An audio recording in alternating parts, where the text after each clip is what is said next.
Como passei de 0 a 10 mil dólares de pagamentos recorrentes mensais com a minha empresa de software. Neste vídeo vou te mostrar a estratégia que utilizei e todos os passos que nós fizemos ao longo destes 5 meses.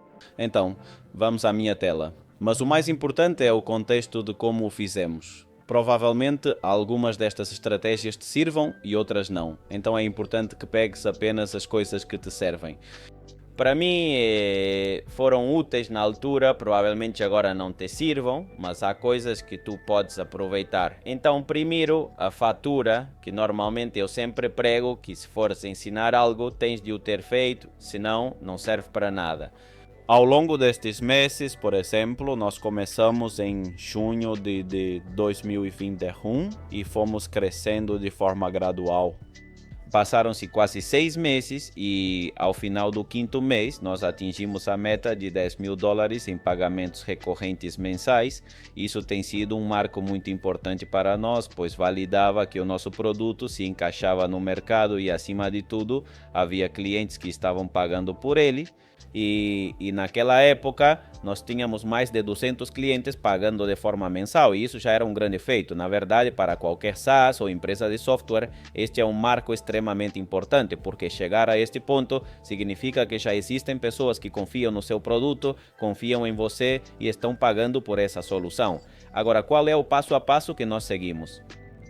Aqui vou abordar 2 pontos, que são as áreas de aquisição e vendas. Você deve estar se perguntando, e o produto, onde é que fica? O produto é o primeiro passo. Antes de chegar ao seu primeiro cliente, ele já precisa estar validado, porque para alcançar essa quantia de faturamento mensal, você precisa primeiro validar o produto, porque senão não faz sentido. Então, por que nós nos focamos nessas 2 áreas que são aquisição e vendas? Porque, claramente, seu produto precisa de clientes. E quanto mais você tentar cuidar de tudo, de deixar o produto mais bonito, de suporte e outras coisas, seu produto e o crescimento vão estagnar.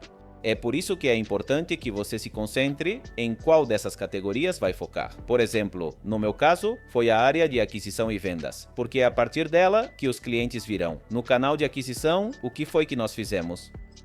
Então nós criamos uma landing page especificamente descrevendo todas as qualidades que nós tínhamos como software e justamente antes nós nos chamávamos Multi-WhatsApp, mas ao longo do tempo já foi mudando e mudamos também de nome.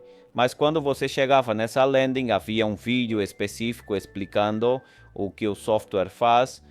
Mas você agora mesmo pode entrar neste site e pode copiar toda a estratégia que fizemos, pode ver todas as páginas, os blogs, porque o foco tem sido levar a maior quantidade de tráfego possível para o nosso home. E lá a todos com chamadas. Também te perguntarás, mas montaram sistemas e nada? Tudo foi um trabalho manual, porque lembre-se que estávamos focados em 2 áreas, aquisição e venda. Tinham CRMs, automação e tudo mais. Nada, completamente todo o trabalho manual. Qual foi o nosso primeiro CRM? Este Excel que estão vendo. É nele que gerenciamos todos os clientes e era um trabalho que exigia muito esforço manual. E todo este vermelho que vocês veem aqui era a taxa de cancelamentos que tínhamos naquele momento, porque lembrem-se que nós nos focamos na aquisição de clientes, mas não na retenção, que certamente nos próximos vídeos já vamos abordar um pouco mais, que é um caminho totalmente diferente. Então, dito isto, qual foi a nossa estratégia? A primeira coisa era validar o canal que nós já tínhamos, não é? De onde é que os clientes chegam? Identificamos que eram 2 canais. Um é o YouTube e o outro é o nosso site, que é o posicionamento orgânico. O que fizemos nestes 2 canais? Por exemplo, a nível de YouTube, como eu já sabia que tinha validado, comecei a gravar vídeos todos os dias, absolutamente sem falta alguma. E, adicionalmente a isso, adicionamos um canal de um influenciador, onde abordamos todos os temas que tinham a ver com os nossos clientes. Por exemplo, atacamos problemas de WhatsApp, como poder gerenciar clientes, enviar orçamentos, propostas, etc. A maioria dos clientes, como vocês podem ver nestes vídeos, chegavam através disso. No final desses vídeos, nós mostrávamos a solução e o que fazíamos e atacávamos a necessidade que eles têm. Aqui vocês vão poder ver todas as métricas que nós mesmos escolhemos e é para onde nós queríamos direcionar nossos esforços. E era um canal que já estava validado, não é mesmo? Então aqui nós atacamos que era o canal do fundador, que era o meu, e também o canal de influenciadores. Esses dois canais nos trouxeram a maior quantidade de clientes possíveis nesta primeira etapa. Ok, Juan Luis, mas tudo isso deve ser muito complicado. Imagina na minha época, que ainda não existia a IA, era fácil porque estávamos dedicados a isso. Agora que existe a IA, o trabalho é muito mais ágil e muito mais rápido, porque você pode replicar um vídeo em diferentes idiomas, 3, 4 idiomas, e gerar microconteúdos e bombardear onde está o seu cliente. E a outra estratégia que nos funcionou e que nos ajudou bastante também foi o canal orgânico, que é o nosso site. O que foi que nós fizemos ao longo desses 5 meses? Nós demos início à criação de conteúdos, produzindo entre 30 e 50 artigos por mês. E então, ao final de um período de 6 meses, nós já tínhamos acumulado mais de 300 conteúdos publicados em nosso site. Mas isso não, pois claramente, vêm aqui e podem validá-lo e aplicar algumas das estratégias que nós fizemos.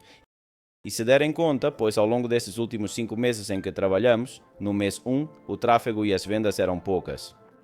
Mas a estratégia que nós utilizamos, que era nos alavancar através desses dois canais, é que se forma uma verdadeira bola de neve. O trabalho que você faz no primeiro mês vai se somando ao segundo, ao terceiro e assim sucessivamente. Quando você chega ao quinto, neste caso ao sexto, para nós simplesmente explodiu. Então, todos esses meses anteriores, nós fizemos o trabalho de semear e criar todas as estratégias que pudessem nos trazer clientes de forma orgânica, sem ter que pagar ao Facebook, ao Google, porque a estratégia que nós tínhamos era bootstrap e nós não tínhamos investidores. E era bom porque naquela época, se tivéssemos tido dinheiro, facilmente teríamos queimado a maior parte em anúncios pagos, inclusive feito campanhas de mídia, mas isso nos serviu para otimizar todos os recursos que nós tínhamos. Isso foi pela parte de aquisição. Agora, na parte de vendas, que foi o que nós fizemos, todos os clientes que chegavam à nossa página web, todos iam para uma chamada. E tínhamos uma promessa de que, se o produto não cumprisse suas expectativas, dentro de 7 dias, nós te devolveríamos o dinheiro. Por que havia essa promessa? Nós não tínhamos uma demonstração.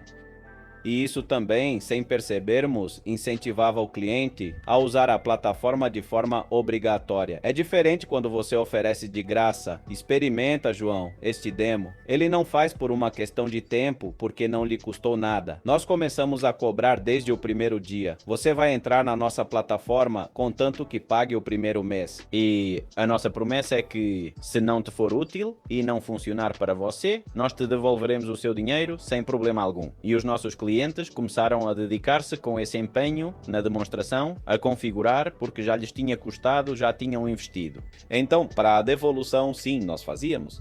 Havia casos de devoluções onde não cumpriam as funcionalidades, mas 90% dos clientes terminavam de configurar todo o processo e utilizavam a nossa plataforma. Então, nós atacávamos estas 3 sem demonstração, todas eram chamadas, onde um cliente chegava para uma demonstração, havia uma pessoa. Eu passava o dia inteiro em chamadas com o cliente e fechando negócios. Ou seja, meu foco era 100% na atração desses potenciais clientes, com chamadas de segunda a sábado, e as agendas estavam completamente lotadas. Eram chamadas de 15 a 20 minutos, onde explicávamos qual era a funcionalidade, o que o cliente precisava, e a maioria dessas chamadas resultava num fechamento mais efetivo por haver uma proximidade. E depois disso fomos escalando, já havia 2 vendedores e eles foram se somando. Mas em todo esse processo foram essas as estratégias. Quando você está passando de 0 a 10 mil, é muito importante que você se foque na parte de aquisição e também nas vendas. Mas, João Luiz, o que acontece com a parte de suporte, com o pós-venda? O que eu faço com todas essas áreas? É nesta etapa que você precisa estudar todas essas áreas.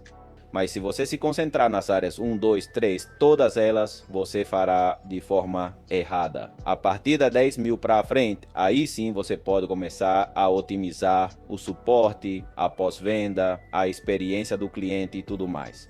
porque até então você precisa otimizar a maior quantidade possível dos seus recursos. Então, se você não alcança este faturamento, não esteja pensando em contratar o seu departamento de atendimento ao cliente, suporte, porque embora seja verdade, é importante, mas é mais importante que seus clientes te paguem e que seu produto seja validado neste processo. E muitas outras áreas que já se tornam necessárias nesta etapa. Assim, inscreva-se no canal, deixe o seu comentário e nos vemos no próximo vídeo.